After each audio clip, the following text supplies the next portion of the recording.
College کی canteen area میں شور برپا ہوا.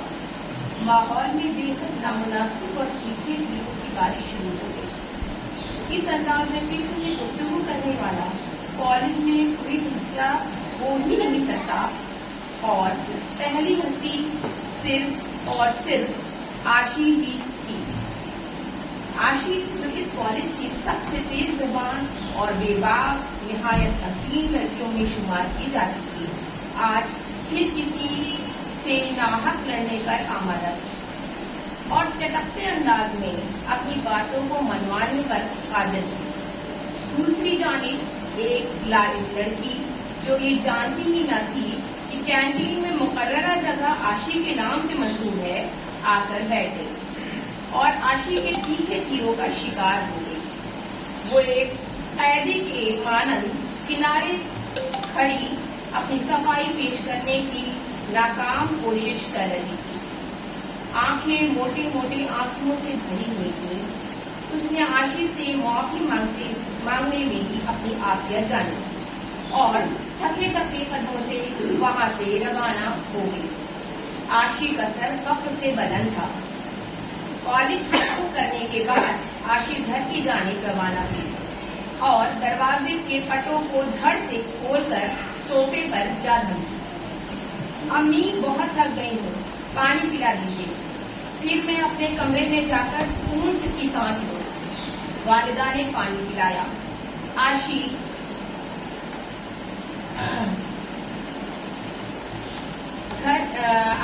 آرڈر دیتے ہوئے اپنے کمرے میں جانے لگی. دیکھیے امی، مجھے شام تک کوئی ڈسٹرب نہ کرے، جب دیکھو کوئی نہ کوئی آ کر مجھے پریشان کرتا رہتا ہے. عاشی کی زبان شعلہ تر.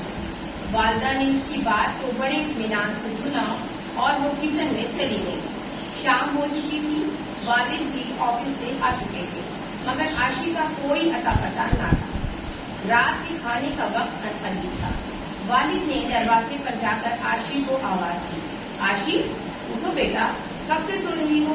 کھانے پر سب تمہارا انتظار کر رہے ہیں. والد کی آواز سن کر عاشی جھٹ سے اٹھ بیٹھی اور ڈائننگ ایریا کی طرف رجوع کیا. والد ڈائننگ پر بیٹھے عاشی کا انتظار کر رہے تھے کہ عاشی آ پہنچی. آؤ عاشی بیٹھو. کیسا رہا تمہارا کالج؟ سب خیر تو ہے؟ وہاں پر پڑھائی کیسی چل رہی ہے؟ بہت اچھی ابو، بہترین. مجھ سے تو پورا کالج تمام سوالات کے حل دریافت کرتا ہے. اچھا، بڑے ذہنی بچی ہے میری. والد نے عاشی کی جانب مشکوک نگاہوں سے دیکھتے ہوئے کہا. تبھی امی نے سالن اور روٹیاں والد کے سامنے رکھ دی اور خود کچن میں دیگر کام کرنے کے لیے روانہ ہوئی. روٹیاں آدھی جلی ہوئی تھیں. یہ دیکھ کر عاشی حیران ہو گئی. وہ ایک تک والدہ کو آنکھوں سے اوجھل نہ ہو جانے تک دیکھتی رہی. بعد میں والد کے رد عمل کا بے چینی سے انتظار کرنے لگی. آج تو امی کی خیر نہیں، کیسی روٹیاں بنائی ہیں، آدھی سے زیادہ تو جلی ہوئی ہیں. اب تو اللہ ہی مالک ہے. مگر والد نے انتہائی سکون اور مزہ لے کر کھانا کھایا. عاشی دیکھ کر حیران تو تھی ہی کہ والد اتنے پرسکون ہو کر کیسے کھانا کھا سکتے ہیں اور والدہ کو کھری کھوٹی کیوں نہیں سناتے. مگر حالات برخلاف تھے. اسی دوران والدہ کمرے میں داخل ہوئی اور بڑی شرمندہ لہجے میں والد سے روٹی جل جانے کی معذرت مانگی. والد نے بڑے پیار سے والدہ کو بیٹھایا اور پرخلوص انداز میں کہا. کوئی بات نہیں بیگم، روٹی اتنی بھی نہیں جلی تھی کہ جتنا شرمندہ ہے. عاشی یہ دیکھ کر حیران تھی کہ والد کس مزے سے جلی ہوئی روٹیوں کو کھا رہے ہیں. سبھی نے کھانا کھایا اور پھر سبھی اپنے اپنے کمرے کی جانب روانہ ہوئے. مگر عاشی کے دل میں یہ بات بار بار مسکولے لے رہی تھی کہ والد نے امی کو جلی روٹیاں پر ٹوکا کیوں نہیں. میں اگر ان کی جگہ ہوتی تو پھر گھر سارا سر پہ اٹھا لیتی. اسی لیے اس نے ارادہ کیا کہ والد سے کے پاس جا کر اس بات کو ضرور دریافت کرے گی. وہ دبے قدموں سے والد کے کمرے میں پہنچی. کون؟ ابو، میں. عاشی، کیا میں اندر آ سکتی ہوں؟